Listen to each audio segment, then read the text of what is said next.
Hello guys, so today we are going to be talking about the famous re-entrancy attack in Solidity programming, okay? So literally it's a vulnerability which literally happen in smart contracts where literally an attacker or literally a scammer can be able to exploit some kind of security problems on smart contracts, alright? So we are going to be developing some smart contracts where we get to see how we can be able to avoid possible re-entrancy attacks, okay? So right now on my screen, as you can see, literally we have two possible smart contracts. Literally, we have the fundraiser, which we are going to be developing, where literally probably when a decentralized autonomous organization or a DAO, for instance, they can want to do a fundraiser smart contract where they get to receive money. And then on the other hand, we have the scammer, right? We call this the attacker, for instance. It's going to be a smart contract where this attacker is going to be able to attack the fundraiser smart contract, okay? Yeah, so let's get straight right into it. It's very important for us to note this. So while we are actually developing our own smart contracts, we get to note this vulnerability and how we can be able to make sure that we don't actually fall prey to this set of errors, okay? So to begin with, let's say we're going to let's start by developing our fundraiser smart contract, okay? So we are going to start by having a mapping, right, where we're going to map the balances of those who actually do contributions, okay? And it's going to be as such, all right? So this is a mapping where we get to map the balances of those who actually take part in the contributions, okay? And we're actually going to create another function.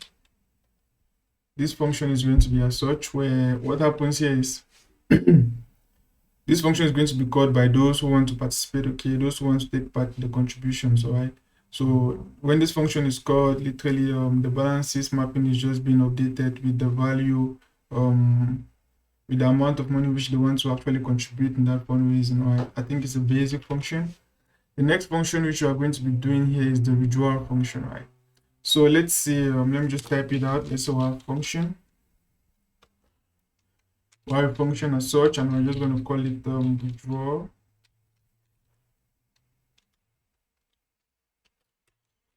I'm going to set it to public. Okay. So while it's as such, literally, we're going to perform some few steps, right? So before anyone is going to be withdrawing, I'm going to develop this smart contract is going to actually contain the vulnerability, okay? So when we're done developing it, I'm going to actually show us the vulnerability, that's the security bug, and how we can be able to change it, okay? So let's just code along, for instance. So let's say we are going to actually check if this person actually has the balance which literally, if his balance is literally greater than 0, okay? So we'll do that by a require statement.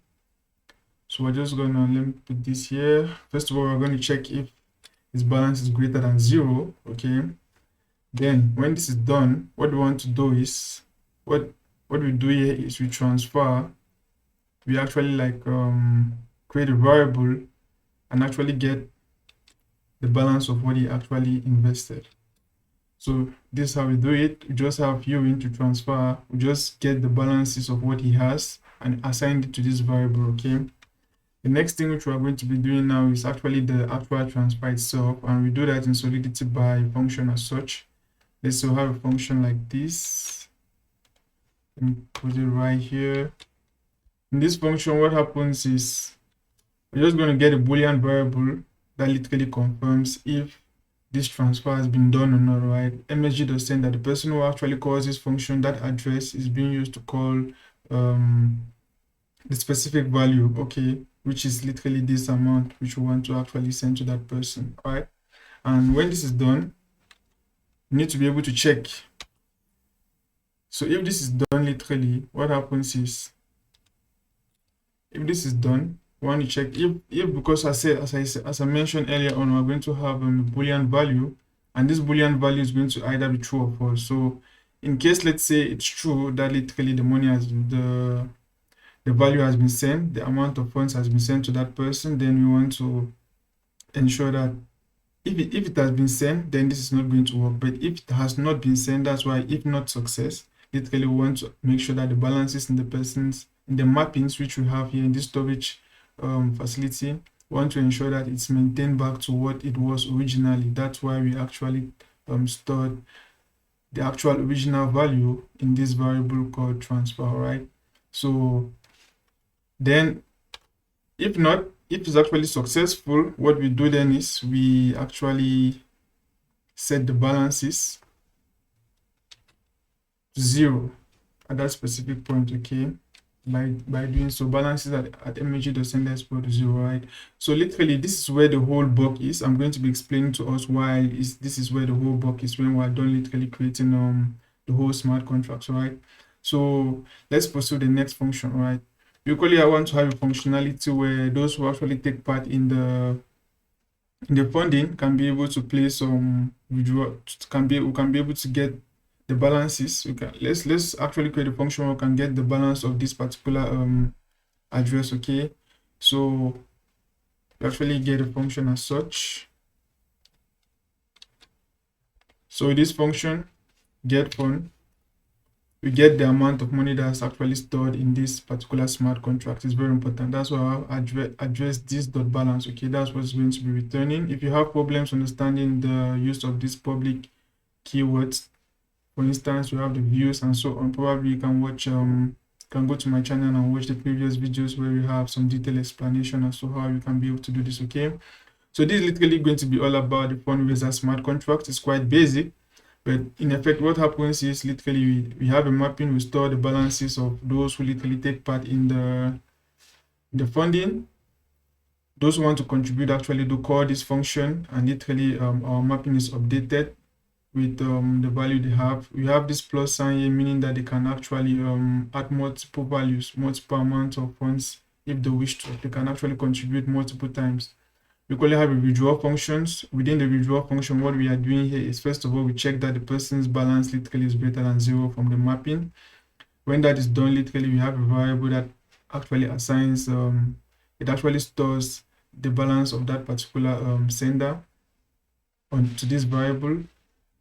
When we get that value, then we're performing the transfer, which we are going to get the Boolean value, which is either going to be true or false. Then if it's not true, then we want to make sure that the person's balances remain as they were before, right? But if it's true, literally we want to set it to 0, okay? But this is where the bug is. I'm going to be explaining, and you equally have this functionality of the get funds, where we get the amount of funds literally that on this smart contract, okay? So the next smart contract which we are going to be developing now is the attacker smart contract, all right? And in this attacker smart contract, we need to make sure that we set it properly as it's going to be done, right? So on this attacker smart contract, the first thing that we are going to be doing is we will ensure that literally we have we need to get the fundraiser's address. That's the address of the first smart contract. And we're going to have some variables like the drain time, the number of times that we want to actually let's say steal money from the other smart contract which we are going to be dealing with, right? So let's say we have an address as such. We have the first address is going to be the address of the fundraising smart contract. Then the next address is going to be the number of times you're just going to be updating the drain times, right? We're going to set it can be whatever amount of times you require. It can equally be automated as well, right? The next thing which we want to do is we want to create similar to a constructor, but we're just going to make it to be a function. We'll just update the fundraiser address to the victim's address, okay? So it's going to be as such. So this is how the function will look like. So in effect, we have a function as such. It's called attack1. And it actually has parameters address, victim address, okay, and it's set to public. So what it simply does is it just actually updates this fundraiser address to the address of the fundraiser. That's all it does, right? The next thing which we are going to be doing here is we are going to have the get funds, which is similar to what we had before, where it just gives us the amount that's left in the previous smart contract, okay? So what happens here is, as explained previously in the previous smart contract, what it does here is it just gets the amount of funds that has been attached to this particular smart contract. This is the attacker smart contract. We want to know how much he has been able to steal. So this function is what is going to help us to know that. The next thing that is going to happen is, since we are going to be attacking, it's important for us to know that we are going to need a receive. Okay, it's called a fallback function, right? So in the process of trying to like withdraw money, let's say we deposit that into the fundraiser um smart contract, and let's say we want to withdraw money. When we actually call the withdraw function from the fundraiser smart contract, because we have a fallback function, this fallback function is always going to be executed at the time of the withdrawal. It's not going to let the processes of the fundraiser smart contract go to completion before actually it calls, right? You might not understand what I'm saying, but as we move along, probably you understand. So this is how we are going to be able to write this our fundraiser smart contract. Okay, let's say we have a fundraiser smart contract like this. This is how literally the fallback function is going to look like. Okay, it's set to external. Literally, it works literally when you call an external smart contract, and payable. That means literally you can receive it with this, alright. So in this fallback function, what we're saying here is the drain times. I'm going to be explaining what this means. For instance, the drain times here, we have a drain times as long as drain times is less than 3. Okay, then literally the fundraiser address is going to perform the withdrawal multiple times. So what's actually happening here? Let's develop the other functionalities, then I'm going to come and explain what is actually taking place here. Okay, the next function is we're going to have the pay me. The pay me simply means it's a function that helps you to be able to contribute for the attacker. If he wants to contribute, you can be able to use this function, the pay me function, to perform the contribution, right? So the fundraiser address, remember that we actually took the address from here. So we're just saying fundraiser, then the fundraiser address dot withdraw, right? Dot contribute, rather. We want to contribute money to that address. The next thing now is we're going to develop the attack function. That's literally the scam function, literally which we are going to be using. So for instance, you can have a scam function as such, where the start scam, as long as we want to do a withdrawal, immediately it literally causes the fallback function to be called. Okay, so now this literally going to be the end of the attacker smart contract, but let me explain what actually happens here. Okay, so remember, in the attacker smart contract, we're just connecting we're just actually updating this fundraiser address to the actual fundraisers smart contract address. Okay, the next thing that's happening here in the get function, we want to get how much the attacker has in his own smart contract. We equally have a fallback function as receive, and I'm going to be explaining to you this fallback function in a bit. Okay, all right. So in the case of this fallback function, there are so many instances where a fallback function can be called, right? And one of the common means by which it can be called is whenever an external contract is being called. Okay, so literally in the start scam function, that's where literally we're calling a withdraw function. Okay, and when we call this function, that's when this receive function is being triggered, right? Where we are going to perform multiple withdrawals. We're going to perform withdrawals as actually 4 times, since we say as long as drain times is less than 3. The first time, what happens here is it's going to go from 0 to 3. That's literally 4 times. Okay, that means whatever we deposited, we are going to be getting 4 times that, right, when we perform this transaction. So why is this possible? Right, this is because in the fundraiser smart contract, let me actually get there right now. In the fundraiser smart contract, the withdraw function has a particular bug in it, right? So what happens here is we are going to perform a require transaction. We check if the balance is greater than 0. All right, it's not greater than 0, for instance. The next thing that happens is we actually get the variable of what's actually left in the person's account. Then we'll perform a withdrawal here, right? So when this is done, all right, before the balance is updated to 0, remember that we actually took the variable here of what this particular caller had in their account. Okay, before it gets to 0, right, the attacker smart contract is going to actually deploy the fallback function, which is going to keep calling this particular withdrawal function several times without updating the balances of that particular caller to 0, of that particular attacker to 0. Okay, making him to have the ability to withdraw more than he actually deposited. Okay, so this is where the problem is, right?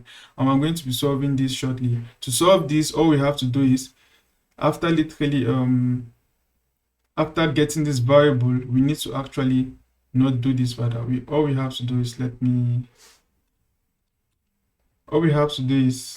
we need to make sure we update the balances at this point. This is where the balances are supposed to be updated. Okay. But since we didn't do it here, but we did it at the end, it actually gives the attacker the advantage of deploying his fallback function and then tricking you, okay? But we're just going to run it and actually deploy it and see how literally this actually works per se, right? So I'm going to deploy this smart contract right now. Let me deploy this first, Control S. That has been deployed, and I'm going to equally deploy the attacker smart contract, Control S.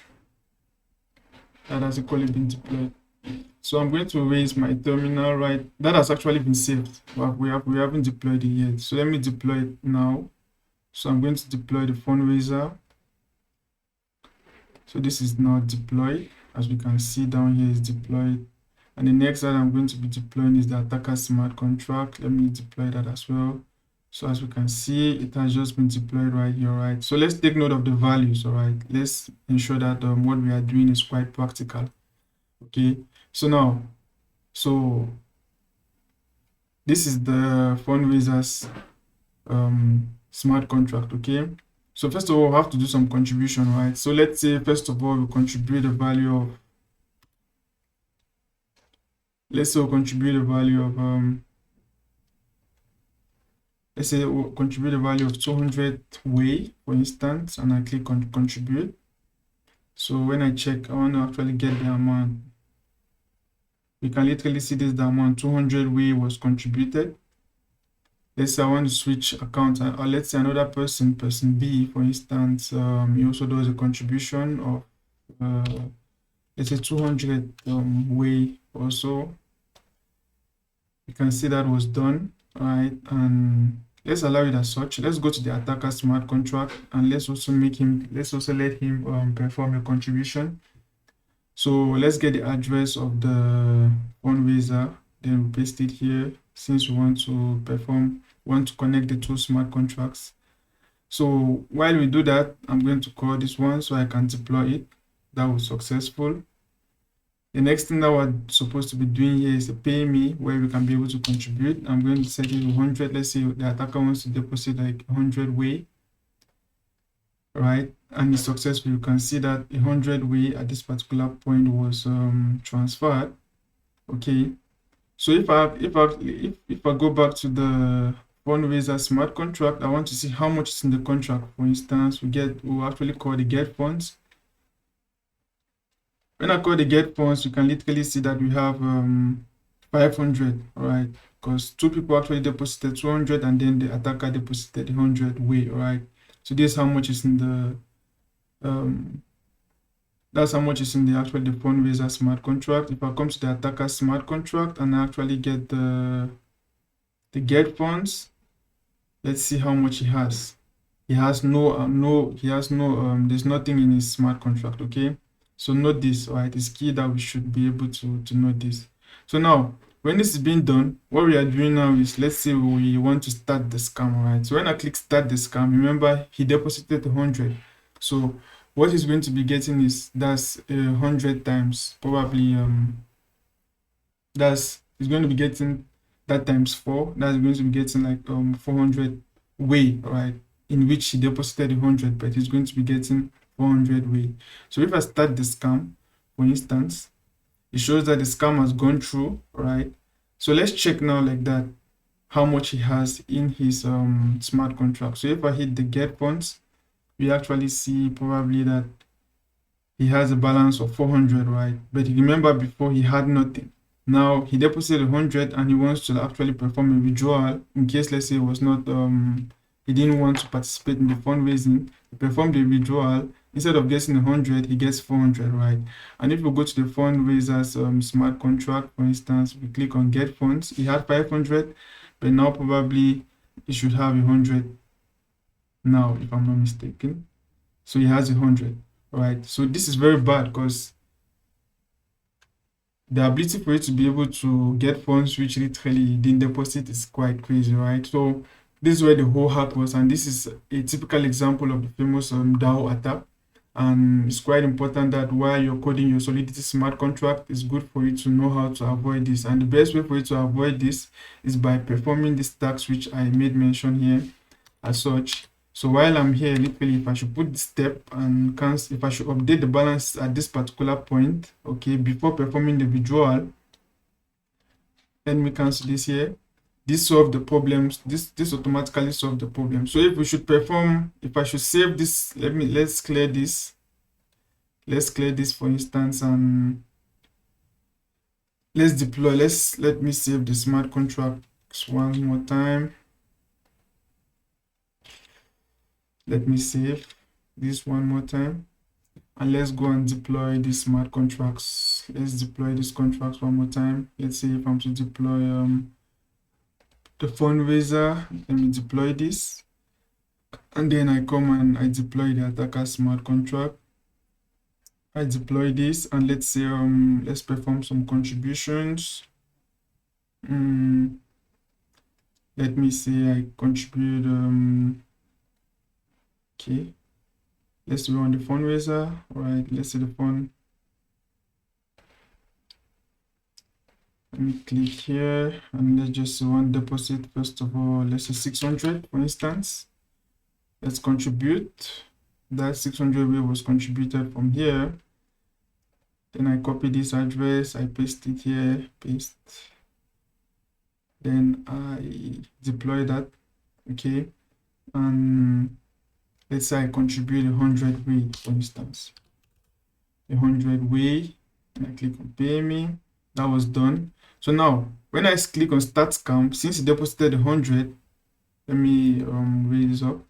When I click on start scam, since it actually deposited 100 way, like before, we expect that literally you should be able to get 400 way, right? But this time, that's not going to work, okay? So if I click on start scam, for instance, that's being done. Okay, and if I go to get funds, let's see how much he has. He still has 0 way in his account. Let's see, probably was not processed. Let me go to, yeah, so now literally when we get to the get funds, literally of the attacker, what we get is we get just 100, okay? It's not literally like 400 like before. So this literally helps you to be able to prevent these kinds of attacks, all right? So it's important for you to always understand what you're doing, especially when you're developing your smart contract, to actually ensure that you avoid this type of re-entrancy attacks. It's good for you to take these specific measures. Make sure the updating is done before the transfer, okay? Update the balances to 0 at first, then literally do the transfer. If let's say the transfer is not successful, before you actually set the original amount that the caller had to his balances, all right? So it's actually important for you to know this. And with that being said, I look forward to seeing us in the next video, and have a blessed day.